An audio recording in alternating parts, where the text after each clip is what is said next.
నిన్నటి రోజున జనసేన పార్టీ కార్యాలయంలో బండి రామకృష్ణ గారు ప్రెస్ ముందు మన నాయకుడు పేర్ని నాని గారి గురించి అవాకులు చవాకులు పేర్కొన్నారు. పేర్ని నాని గారి గురించి మాట్లాడే అర్హత మీకు లేదని తెలియజేయాలి.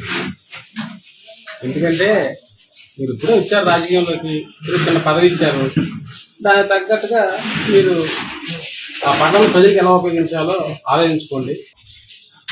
ఈ స్థాయి ఏంటో నీకు ఇచ్చిన పదవి గురించి న్యాయం చేయాలని చెప్పి మాట్లాడుతున్నావా? నాన్నగారి గురించి మాట్లాడటానికి మీరు సరిపోరు. ఆర్కే గారు అర్హులు కాదు పేర్ని నాని విమర్శించడానికి మాట్లాడుతున్నారు. అర్హతలు అంటే ఏంటో ఒక్కసారి మీరు చెప్పండి. లేదు రాజారెడ్డి రాజ్యాంగంలో మచిలీపట్నంలో మీరు ఏమన్నా రాశారా? అర్హత ఏ ఉండాలి? అర్హత పేర్ని నాని గారిని రాజకీయంగా విమర్శించాలంటే ఎటువంటి అర్హత ఉండాలి? వేల కోట్లు ఏమైనా స్కామ్ చేయాలా? గంజాయిలు కేసులు ఏమైనా ఉండాలా? భూ కబ్జాలు ఏమైనా చేయాలా? ఇలాంటివి చేసేవాళ్ళే రాజకీయంగా పేర్ని నాని విమర్శించాలా? మీరు చెప్పండి, మనం మేము తెలుసుకుంటాం. 2019లో ఎన్నికలకి అతి తక్కువ రోజుల్లో పవన్ కళ్యాణ్ గారు జనసేన పార్టీ నుంచి ఆదేశిస్తే 20 రోజుల వ్యవధిలో 18,807 ఓట్ల మీద 807 ఓట్లతో నిలబడిన వ్యక్తి బండి రామకృష్ణ గారు. ఓటర్కి ఎటువంటి ప్రభావితం చేయకోకుండా కేవలం తన ఓన్ ఇమేజ్తో, ఆర్కే గారు అనే ఒక ఓన్ ఇమేజ్తో ₹1 కూడా ఎటువంటి ప్రలోభాలకు గురి చేయకోకుండా 18,807 ఓట్లు వచ్చిన బండి రామకృష్ణ గారు పేర్ని నానిని రాజకీయంగా విమర్శ చేయకూడదా?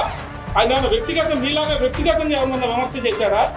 కేవలం రాజకీయంగా ఏం చేసో మచిలీపట్నానికి నువ్వని అడిగారు. దానిలో తప్పే ఉంది. అంటే ఇంకెంతకాలం 25 ఏళ్ల పాటు మీ కుటుంబం 25,000 పైన 25 సంవత్సరాలు పరిపాలించారే మా మచిలీపట్నాన్ని. మీరు హార్ట్ఫుల్గా ప్రజలకు ఏం చేశారు? జగనన్న ఇళ్ల స్థలాలు ఇచ్చారా?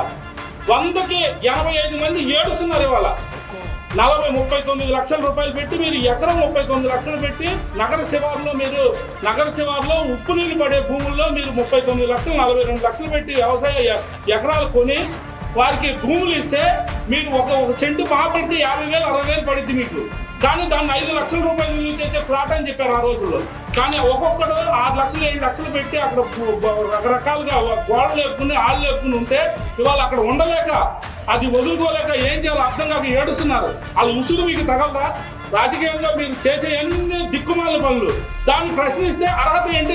రామకృష్ణ గారిని అడుగుతారా? ఏ అర్హత కావాలండి? చిన్నప్పటి నుంచి ఆయన తెలిసిన కాడి నుంచి ఈ రోజు వరకు ఎవరిని ఎటువంటి తప్పిదాలు చేయకోకుండా నీతిగా నిజాయితీగా ధర్మంగా వ్యాపారం చేసి 500 పైచీలకు కుటుంబాలు పోషిస్తూ ఈ రోజుకి ఎవరన్నా ఆపదలో ఉన్నారంటే జేబులో నుంచి డబ్బులు తీసి ఇచ్చే నాయకుడు ఎవరున్నారు? ఆయనకు అర్హత లేదా? మొన్న ఎలక్షన్లో రవీంద్ర ఎన్డీఏ కూటమి బలపరిచిన రవీంద్ర గారికి అండగా ఉండి నీ కొడుకు వచ్చిన ఓట్ల కన్నా అత్యధికంగా మెజార్టీతో గెలిపించాడు. ఇంకేం కావాలి? అర్హతలు అంటే ఏంటి? వేల కోట్లు స్కాములు చేసేయాలంటే మీకులాగా.